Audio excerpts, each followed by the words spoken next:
అధ్యక్షులైన రోజు నుంచి మన కార్యకర్తలకి అండగా, నాయకులకి అండగా, ఎక్కడ ఏ విషయం అవసరమన్నా కూడా పరిగెత్తుకుంటూ వచ్చి మనకి అండగా నిలబడుతున్నారు.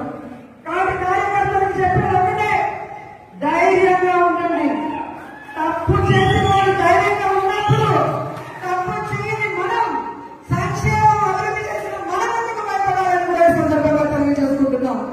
మీకు నియోజకవర్గంలో నేనున్నాను, జిల్లాలో కమలాకర్ గారు ఎంపీలు ఉన్నారు, రాష్ట్రంలో జగన్మోహన్ రెడ్డి గారు ఉన్నారని కూడా మేము అందరికీ తెలియజేసుకుంటున్నాం. మన పార్టీకి పోరాటాలు తప్ప కాదు, మన పార్టీ పోరాటంలో నుంచి పుట్టిన పార్టీ, ప్రజల కోసం పుట్టిన పార్టీ. ఈ రాష్ట్రాన్ని అభివృద్ధి చేయాలి అని